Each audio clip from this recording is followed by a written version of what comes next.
Jetzt. Yeah, hearty welcome, ladies and gentlemen. It's a pleasure for me to welcome you at our AIES talk, starting this after the summer, after vacation in September. And we try to, to offer you some opportunities to learn and hear about quite some interesting things. And our topic today is OSCE, achievements, but also the question of risks and challenges, and of course also future aspects. And I really want to welcome especially our two speakers of today. The one is Ambassador Maria-Pia Kothbauer, and the other one is Ambassador Chrisitan Strohal. Let me say a few words to our speakers. Maria-Pia Kothbauer. She comes from a very well-known family. She is a born Princess von zu Liechtenstein. She went to school in Vienna and studied afterwards in the United States at Columbia University. And of course, it was political science. She was studying and also got her Master of Arts and Science. Afterwards, she worked 2 or 3 years for the United Nations with the Commissioner for Refugees. And she did it not only in New York, but also in Geneva and in Africa, in Sudan, and insofar also got quite some experience over there.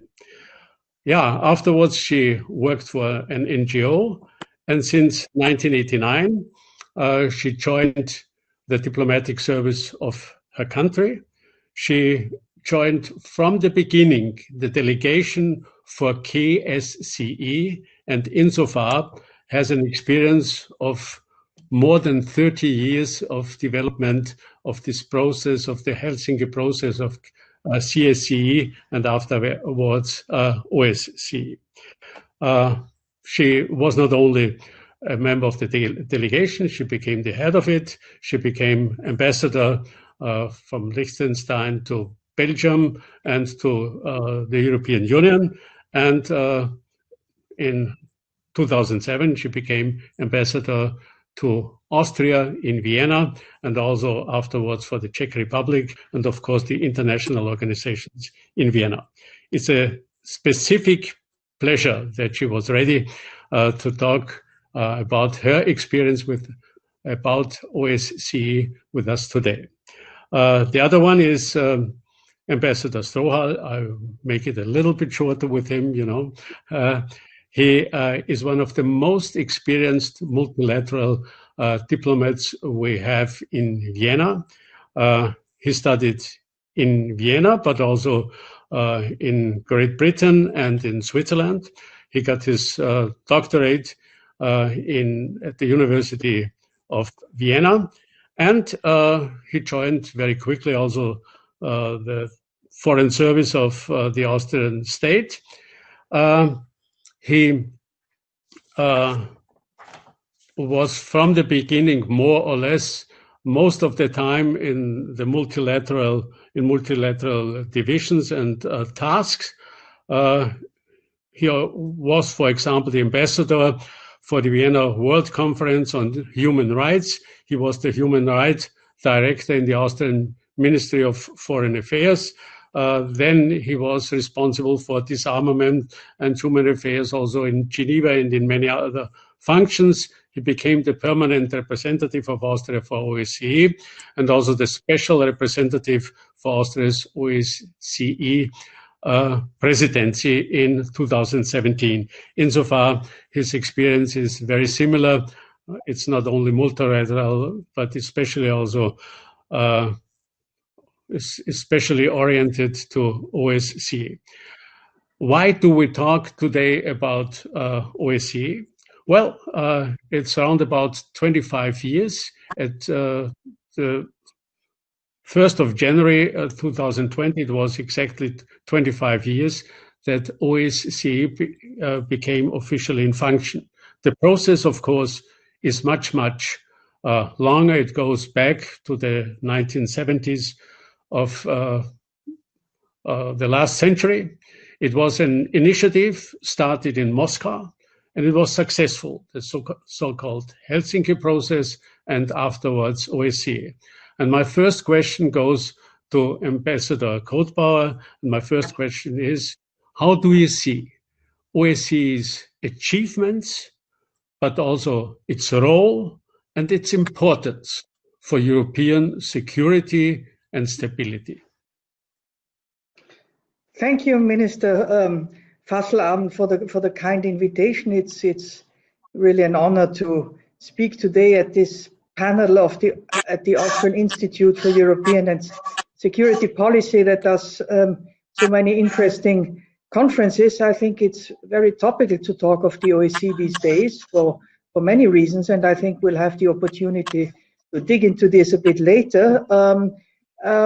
Yes, you rightly mentioned some of the important dates in the OSCE.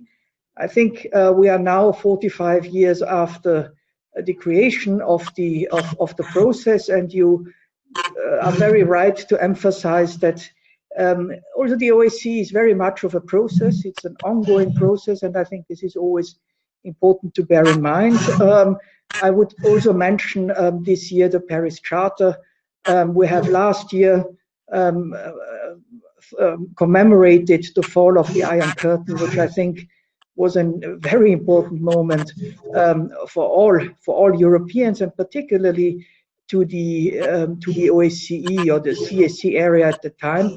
In fact, it was the moment when I joined the foreign ministry, our foreign service, and I think it was somehow the best moment you could think of joining a diplomatic service, because many things started this in 89, and I think if we talk about the OSCE, it was very much about managing the transformation after the fall of totalitarian regimes, and it was the moment where we hoped for creating a space with shared values. We have a set of very important commitments that we already shared in the Decalogue in Helsinki. I mean, just to name a few that are fundamental, like the sovereign equality, inviolability of frontiers, territorial integrity, peaceful settlement of disputes, just to name a few of them. So I think this is a whole set of commitments that we share and that have not been easy to develop, not before 75, and they are not easy to safeguard up to today. I think what the OSCE also succeeded to do, particularly in the 90s, was to develop the institutions and to develop specific tools to help participating states to live up to their commitments. Now, what makes the OSCE so special? It's certainly the comprehensive security, and it's certainly our membership. It's the Northern Hemisphere between Vladivostok and Vancouver. And the comprehensive security means that if you look at security, it has three components. It's military, it's human, the human dimension, and the economic side to it. What are the challenges today? Well, we still have conflict in the OSCE area, and we still see difficulties in living up to the commitments and to our shared values. And that is where the institutions also come in and are able to contribute with important work. We might come later to this. You know that we have not the four heads of the institutions at the moment. I think that is a pity. That is certainly one of the challenges that is awaiting us this autumn here in Vienna. But maybe let me stop here and hand over to Chrisitan Strohal. Yes, please. Thank you very much. I'm delighted to discuss this with our former Minister of Defense and my friend, and also our doyen, the doyen of the OSCE ambassadors in Vienna, Maria-Pia Kothbauer. As she said, this goes back, and as you said, to 45 years ago, in a process which was an East-West confrontational one, and has become the largest regional security organization in the world. It's a unique organization because everybody is there. There are 57 members. So it's very inclusive. It's also working on the basis of consensus, and it is very operational. That is meaning that on the basis of our commitments, of our principles, of a clear normative framework, so to say, we are actually going onto the ground. This organization has 16 field missions, the largest of which is, we may come back to that, the one in Ukraine, where more than 1,300 monitors are contributing to managing a violent conflict.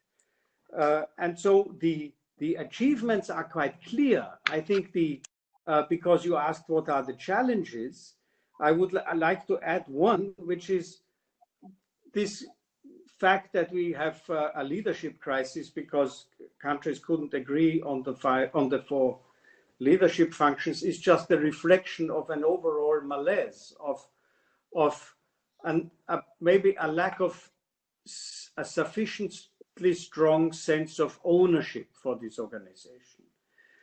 Not all of the 57 are equally committed to this organization at a time when foreign policy risks to become renationalized instead of strengthening multilateral frameworks we have, because they are the only possible answer to the global problems we are all facing. Yeah, you spoke about the field missions.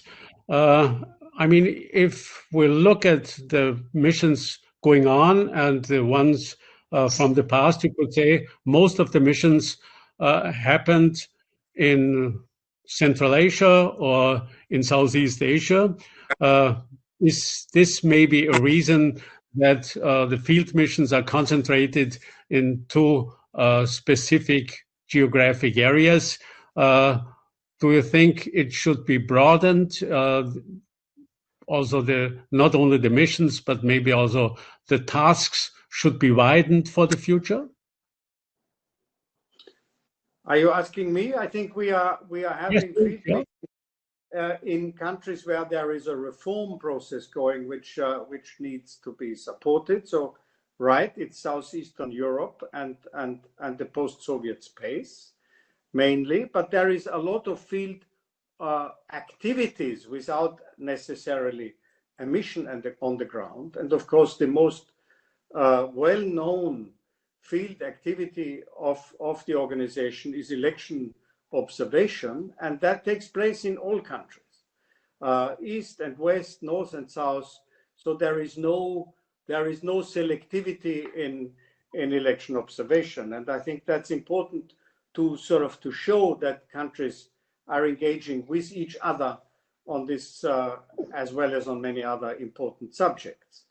Maybe another element just to add is the confidence and security building measures, in particular in the military field, that the military to military contacts, the invitation to observe each other's military maneuvers, the work towards avoiding that incidents take place or that incidents are being spiraling out of control.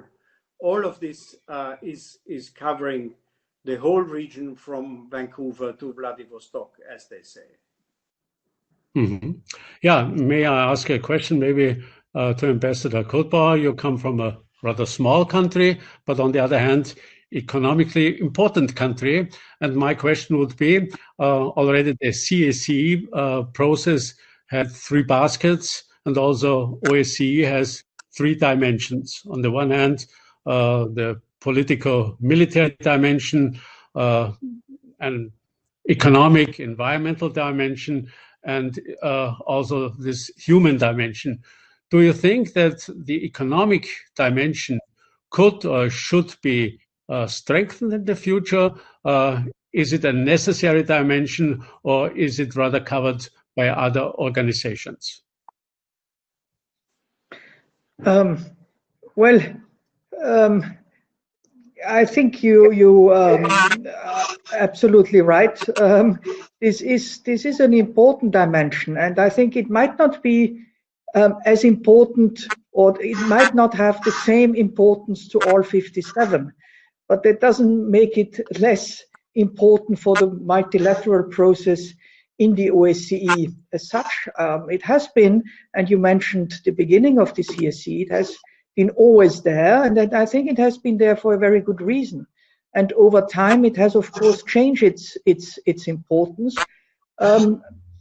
For particularly for our partners in, for instance, Central Asia, they find this a very important dimension, and I think we should listen. We should look for common ground, and I think this is a constant endeavor. We have put an emphasis within the second dimension on the rule of law and on the fight against corruption. For others, they see a bigger role of the OSCE in, for instance, the environment. I think there is a debate to be led. And I think we have other sensitive questions that also feed in this dimension. This has very much to do with conflict prevention as well. These are issues, for instance, pertaining to water. So I think there is a good case to be made for this dimension. But you are right, Minister, when you ask the question, isn't it dealt already somewhere else? That's definitely true. There are many organizations dealing with economic issues, but the OSCE gives it a specific tilt and it links it up to the security issues. And I think that is unique, and I think this is something we should maintain. And I think also this is an ongoing process. 20 years ago, environmental issues haven't been as much on the agenda as it is, for instance, today. So my answer is definitely important also in the OSCE. Yeah, thank you. I personally agree, absolutely. May I go back to the security question? I guess the most important mission at the moment is the monitoring mission in Donbass, in eastern Ukraine. I mean, how do you see the achievements of this mission, and are you convinced that all the possibilities are already in use, or do you think that the efficiency even could be bettered, could be increased by additional instruments or by additional rules or agreements between the two parties? Well, I think Christian is much better placed than I am to answer this, for the mere reason that Austria is very active, also in the mission itself. My country is definitely interested in the conflict in and around Ukraine, and my country is definitely very much concerned by the humanitarian aspect of it. We have been also recently with the COVID crisis. We have given an emphasis on sending medicine also to the staff of the SMM. But I think to give maybe a more overall answer, I think the fact that the OSCE has succeeded to put very quickly in 2014 the mission into place has in it been a big success of the Swiss chairmanship, and I think this definitely was not easy, and it definitely also shows what a chairmanship can do when it works together closely with a whole series of countries. I think it's extremely important that the OSCE is active in the Ukraine, and I think the SMM does good work with very brave colleagues working there and very dedicated people working there. under extremely difficult circumstances. I have been there twice, and on the contact line as well, and this is it's very difficult, foremost for the people who are living there, but it's also quite hard work for the mission there. I think what we have seen in the last weeks is that we have some successes in compliance with a ceasefire. I think this is extremely important. I think what we definitely need to improve is the free movement for the SMM as such. Also there, of course, COVID has made the movement more difficult, has also been used or misused rather to not allow some of the movement.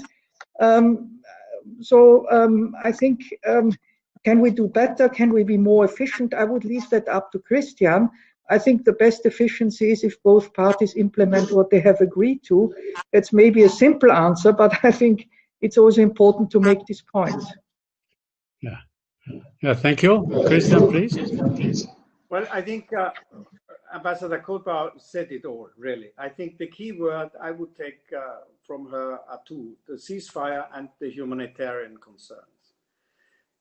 These more than, as I said, more than 1,000 monitors are working in a live armed conflict. They are not armed, so they are in a way at the mercy of the conflicting parties in that part of Ukraine. And as we have seen, the ceasefire is holding for the last few weeks. But before that, we had days with more than 1,000 ceasefire violations within 24 hours, which of course reduces the scope of maneuver of our monitors considerably. So that in those circumstances, they were able not only to produce daily reports for us in Vienna and for our political masters, but also to participate in the local management of local ceasefires, of trying to alleviate the plight of the civilian population. And we must not forget that this is a conflict which has displaced nearly 3 million people, and that those who are remaining are living under difficult circumstances. Those humanitarian concerns, I think they have contributed a lot to this. One additional element I would want to make, which is to the last point of Maria-Pia, and that is the role of what the monitoring mission is doing in the work of the organization in trying to manage the conflict overall. There is a contact group between Ukraine, Russia, and the OSCE, chaired by the OSCE, in fact, until last year, by a very, very good colleague and friend of mine, Ambassador Martin Seidig. And they have been meeting on a weekly or 2-weekly basis, also in different working groups, to try to not only maintain this conflict from spiraling again out of control, but also trying to make sure that the agreements which Maria-Pia mentioned between the parties are being implemented. And all this together, I think, is certainly unfinished business, but at the same time, one of our great success stories. I guess so. I mean, nobody could imagine what would have happened if this conflict would have gone on. I mean, on the one hand, Russia, on the other hand, Ukraine, two of the biggest and most important states of the continent. Certainly, this was a major danger for the whole continent and for a long time, for the long time peace question. Insofar, everything that is restricting the danger is, of course, already quite some achievement, and I think we really can be proud, or the organization can be proud on what it could achieve in this case. You mentioned the name of the city, Minsk, because it played a role in the Ukraine case, and now, of course, is playing almost as big a role on the political stage. What is your impression? Could there be a role for OSCE also in the Belarus case, in this ongoing process of revolutionary moments and political discussions? What is your opinion? What is your view? What can be done and what must not be done in order not to meddle into the affairs of some states? Well, I think Maybe I leave part of this to Ambassador Kothbauer. I think there are three elements I would want to mention. One is we had a special meeting of the Permanent Council in Vienna on that situation, which was at a very high level. Just one example, Deputy Foreign Minister from the United States was there, but many other high-level representatives as well. So the organization was demonstrating a special interest in what was going on. This was combined with an offer from the chairmanship, the Albanian Prime Minister Rama, to help in that situation within the country, and also combined thirdly with an offer from the president of our parliamentary assembly to work with his colleagues in this situation, together with the institutions of the organization, who are of course highly interested in the humanitarian and human rights aspects of this situation. This is a quickly moving situation. It is not necessarily improving at the moment. The key figures of the opposition are being driven out of the country to a certain degree physically by the authorities, and we are now hoping to see the beginning of a process in which the president and his administration realizes that on the basis of these seriously flawed and falsified elections, a continuation of the status quo is no longer possible, and that therefore a political process is urgently needed. Yeah. Ambassador Kothbauer. Certainly, the OSCE is in a way the only organization where the country is a member, and where therefore a logical involvement would be possible. Mm-hmm.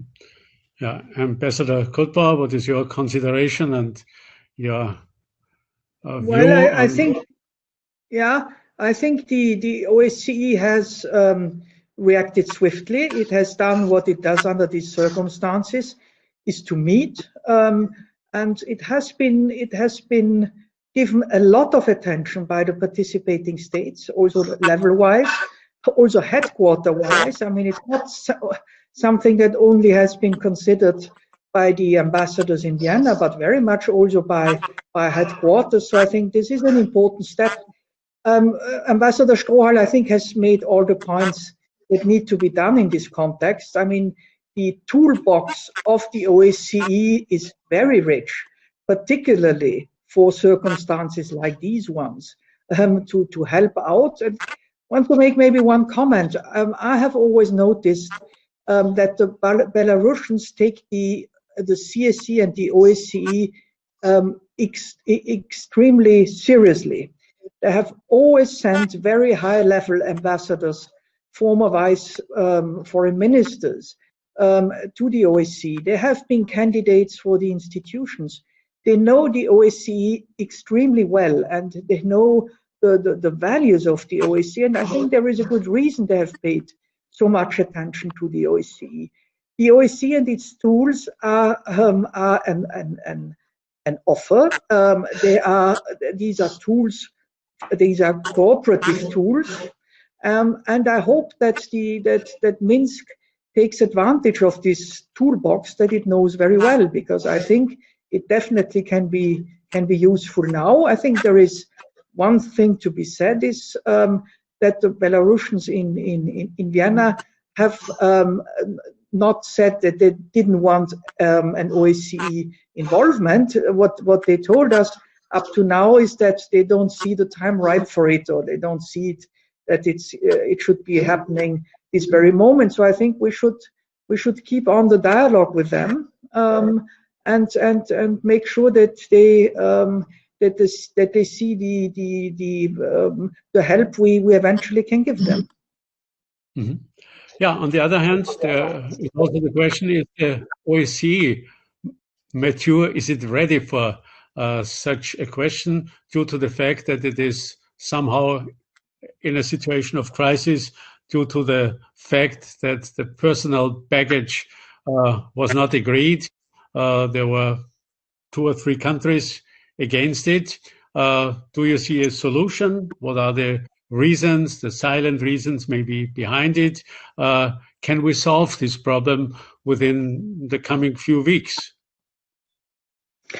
Well, I think we have to solve it. I think there is no way around. I mean, the short answer, what do we need to solve it, is consensus of the 57. But I think the procedure is pretty clear. We have a deadline, which is the 18th of September. Up to then, countries can put forward their candidates for these 4 positions. What we would be hoping for is that we get good candidates and that we get candidates from all over the OSCE area. I think this will be important. I think what we need to redevelop is the ability for compromise for a common purpose, and the common purpose is the OSCE, and the sort of the recommitment to the OSCE as such.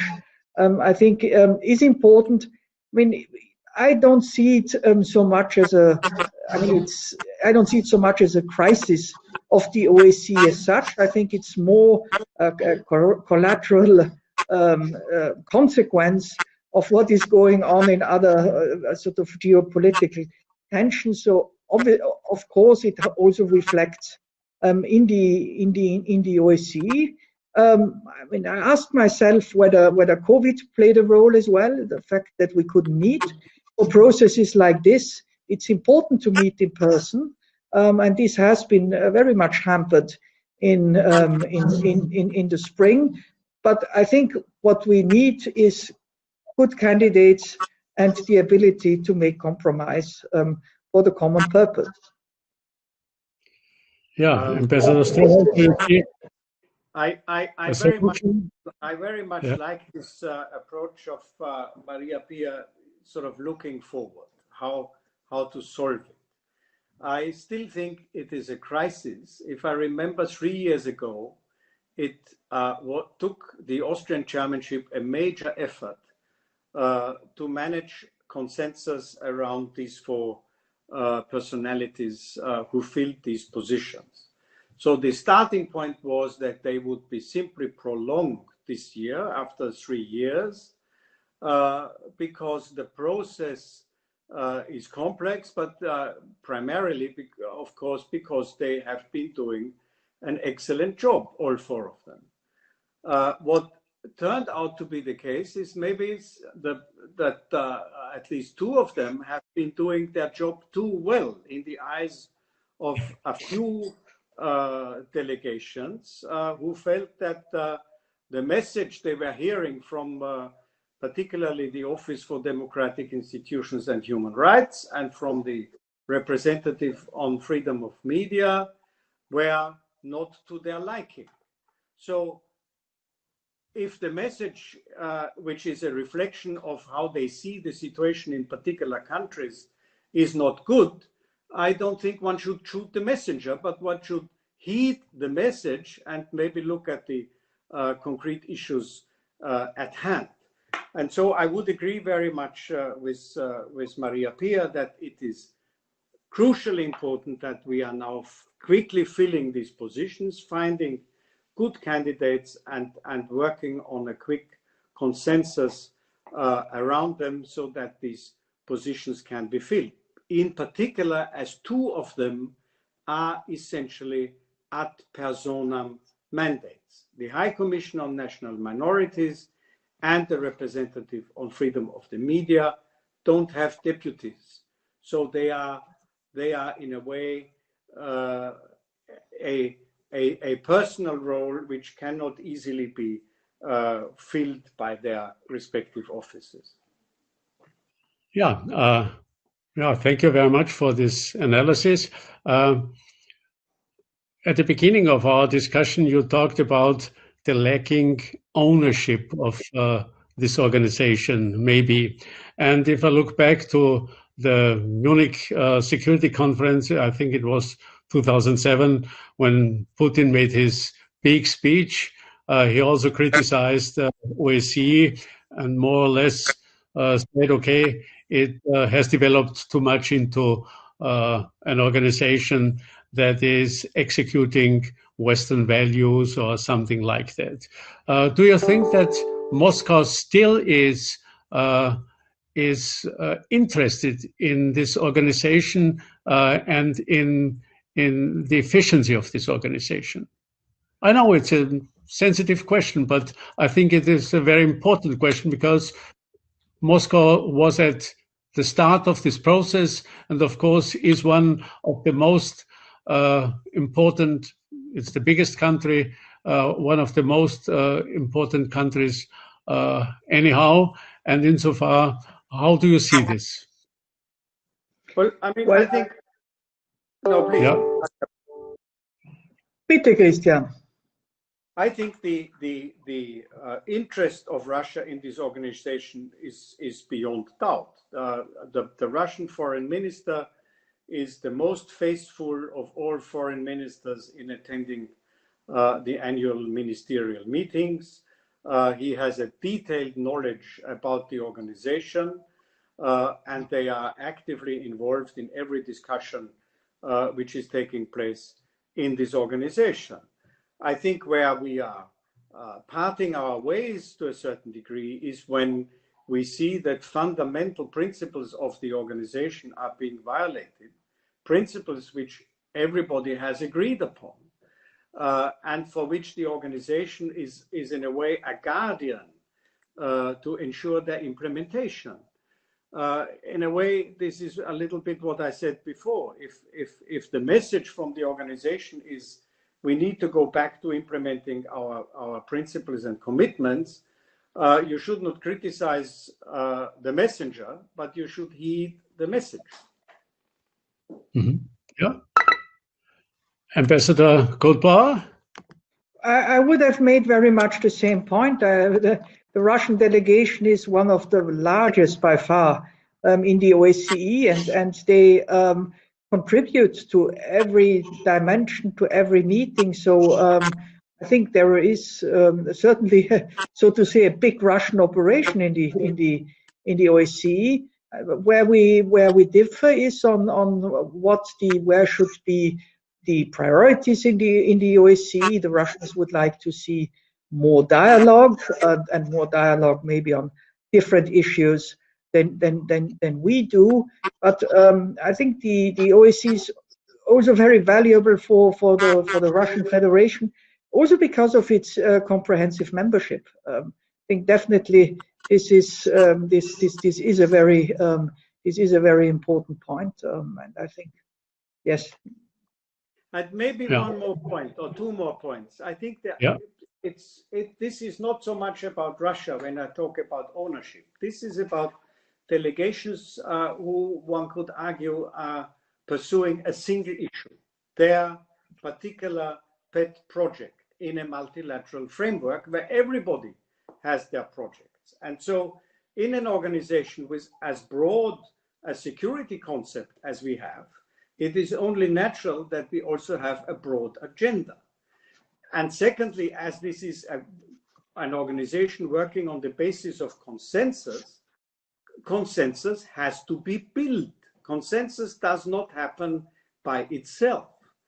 And this reflexes of some delegation to leave the consensus building to chairmanship, I think, is a wrong one. Every one of the 57 is responsible to try to seek consensus, to converge in order to move us forward. And I think this is what I mean by strengthening ownership, and ownership that everybody buys into the multilateralism of this organization, that the politicians, the foreign ministers, but also the heads of state and government take a concrete interest in what is being done and achieved and not achieved in this organization. Mm-hmm. If I look to the nowadays big events, on the one hand, we had Serbia and Kosovo in Washington. On the other hand, we have the crisis in the Eastern Mediterranean. Do you think OSCE could also play maybe a role in such bilateral questions, could engage more in this question between Serbia and Kosovo, and on the other hand, maybe involve itself also in this process between Greece and Turkey? What is your impression and what is your experience out of this organization?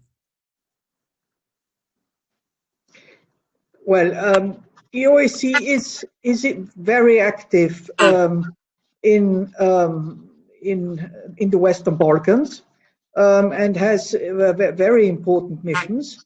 So I think there is an ongoing process between Serbia and Kosovo. So I think there is a lot happening also with the, in fact, also with the pull factor of EU membership, I think, which is important to mention also in this context, and with a sort of active involvement of the very important involvement of the European Union in this area. I think Turkey is more difficult. I think it's not something where the OSCE is active. It always also depends where parties to conflicts want to solve their problems themselves, and I think this is not a conflict that I would expect to be dealt with in the OSCE. So for the moment, I don't see a role for the OSCE there, but I mean, as a very general answer, the OSCE in any conflict that is in the sort of OSCE territory could be a conflict where the OSCE gets involved, but I don't expect it in this specific conflict. Yeah. Christian, from your side? I think this. I agree fully with Maria-Pia. I think this organization has proven in a number of circumstances its capacities to conflict prevention, to conflict management, to conflict solution. Every chairmanship is very strongly involved in protracted conflicts like the one in the Caucasus, or several ones, in fact, or the one in Moldova, but also in terms of sudden conflicts which appear, which we once in our chairmanship were confronted with in Northern Macedonia. So there is a lot of experience, but I very much share the point of view that the parties concerned have to be involved and interested in seeing the organization taking a role. Yeah, maybe if we make a short view into the future, or try to make one, we are in the situation of a fast-changing global order, rising powers, and also new organizations like Shanghai Cooperation Organization in Asia. What do you think will be or should be the role of OSCE under such circumstances and developments? Well, it's a bit a question of the time span, but I think I mean, if you take the next 10 years, I think the OSCE very much has to keep busy and concentrated on the conflicts, on the resolution of the conflicts. This is what I would put as number one importance. And for the rest, I think keeping the dialogues on new threats and challenges, looking in our toolbox, see what solutions we can offer, and very much putting the implementation of our commitment in the focus. That is where I think the OSCE will be busy with. I think the OSCE, and you mentioned the Shanghai Cooperation Organization. I mean, some of them are members in both organizations. I think there are some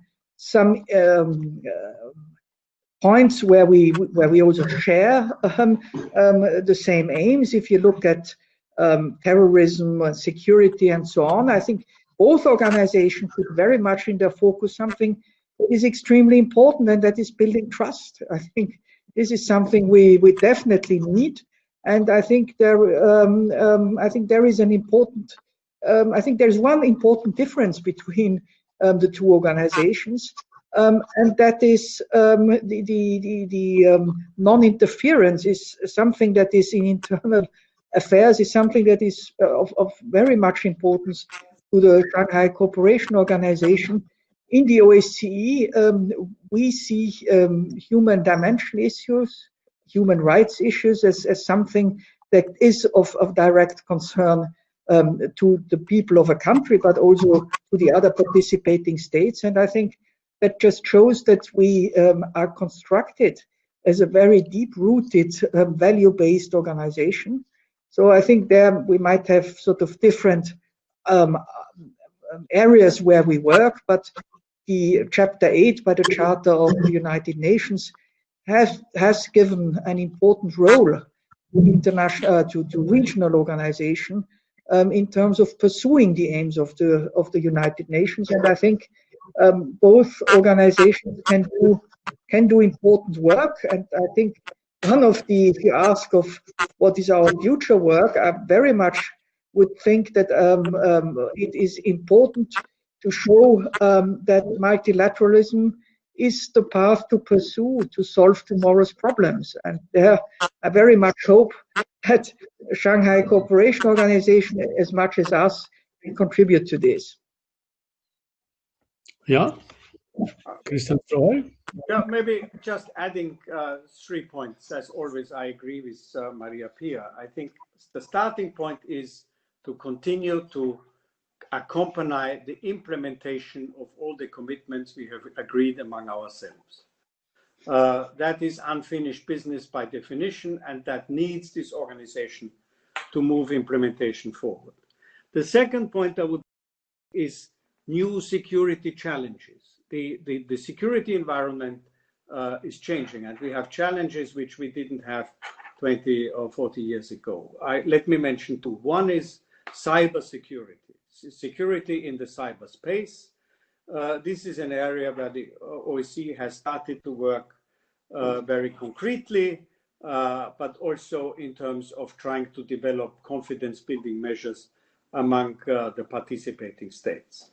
A second example I would like to make is violent extremism, which was a priority of the Austrian chairmanship 3 years ago and is ongoing as an issue in this organization, and I fear will also be an issue still accompanying us into the future. So these new security challenges are certainly something where the organization can react quickly and concretely. The third point is partnerships. You mentioned the Shanghai Cooperation. Maria-Pia mentioned the United Nations. I think we should also not forget that this organization has partner countries in Asia and partner countries in the Mediterranean. So in a way, in the two neighboring parts of the OSCE region. And I think that these partnerships certainly can be developed further. I would hope that there is a broad engagement from all the partners, partner countries we are having, and so that we therefore can also demonstrate to the wider world the value of the multilateral approach to today's and tomorrow's security challenges. Yeah, I guess you mentioned already very clearly the profile OSCE has got, and also the need for further developments on the technical sector. If I, for example, I'm looking at the election debate in the United States at the moment, interference from outside, whether from Russia or from China, on the technical side, on the digital side, or with the new medias and so on. Do you think that also election observing by OSCE has to be further developed in this sense, you know, maybe also to control interference from outside, to interfere, to control or get more control on this digital technical aspect of influencing elections? Well, Christian really is the specialist on this, but I think the OSCE and ODIHR is very well placed to assist and to give advice, and also to bring together the knowledge and the so to say the threats we see to fair elections coming from the more technical side. But I would really rather have Christian to talk about this. Mm-hmm. Well, I agree. I mean, I think the election involvement is also a never ending. An election observation, an individual election observation from A to Z takes about a year, but it is ongoing. The ODIHR, when I was director there, we were starting to observe elections in the United States. This was in 2004. So ever since 2004, observation of electoral processes also took place in the United States against strong challenges, of course. It's a huge country, but also there are several thousand different sets of rules applying depending not only on the states, but depending on the counties within the individual states of the US. And thirdly, election observers are not foreseen in all of these regulatory frameworks within the United States. So certainly that will also be the case this year. There is already a needs assessment report which is out. All reports on election observation are public documents, so it is very clearly detailed in that report what is the challenges and what sort of observation the ODIHR is foreseeing. This is, of course, now additionally challenged by having to make sure that all observers are being protected sufficiently vis-à-vis the COVID virus, which is not facilitating the observation. But it will certainly be continue to be the case that the involvement in elections is not over with the observation, but of course the implementation of the recommendations from individual observations, it increasingly includes also technical questions, and therefore also questions of let's say IT nature. But observers are not an electoral police, so that are two different things. Mm-hmm. Yeah, I got some questions from our audience, but I think the one was concerning Shanghai Cooperation Organization. We talked already about it, the same about Belarus. There's one left, and it's the same I would have asked you at the end of our session. It's the question, where would you like to see OSCE in 5 years? Please, Mrs. Ambassador. Well, I would like to see, maybe I would like to see multilateralism to be something where states feel that they want to engage in and solve the many challenges we have.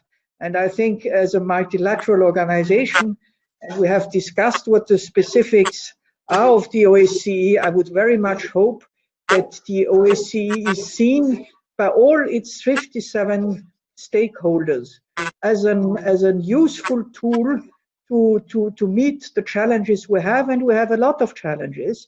And what I would also wish for, that the OSCE is able to develop further with exactly meeting these challenges.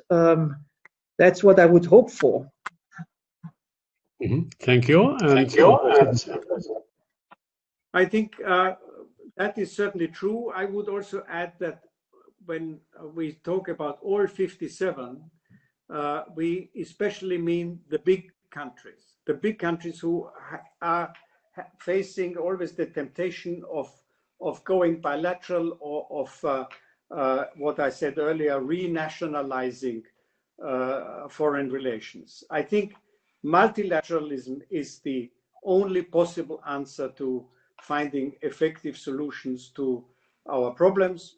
Practically all problems are trans-frontier problems, so are not confined within individual states, so only international cooperation can be successful. The early days of the CSCE process were taking place in a time of major East-West confrontation.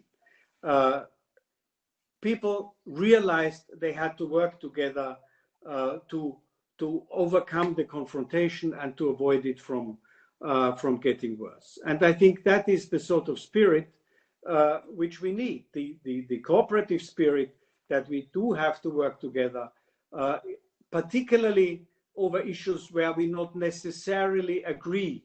If we all would be of the same opinion, our business would be done. So we have to be capable and continue to develop capacity to manage disagreement successfully. yeah, then I just want to thank you. I think OSCE really is absolutely important for the dialogue between different countries, especially on the Eurasian supercontinent. It's so important for building trust between different systems.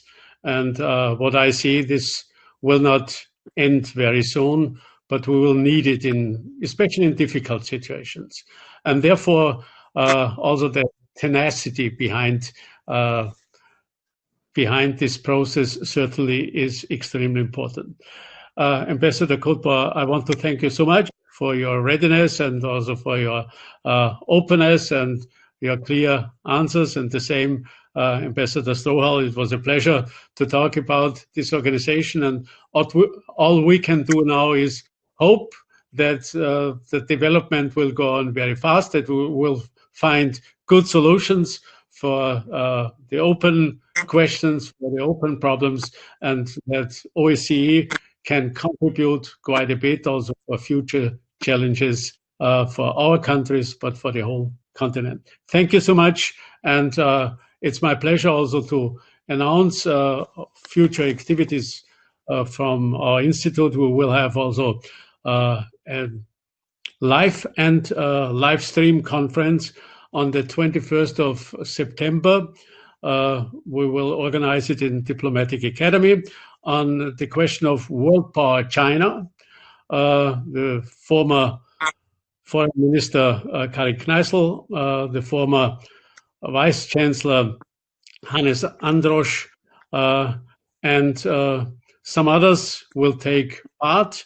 And I'm sure it will be a very interesting question. And at the end of the month, we also will have a session on the elections in the United States. And insofar, we have a program where we want to invite all of you already now to participate in our future activities. So far, once again, Mrs. Ambassador, Mr. Ambassador, thank you so much for your really valuable contributions, and I wish you also personally all the best for your work for peace and stability and further good democratic development in our world. Thank you very much. Thank you very much.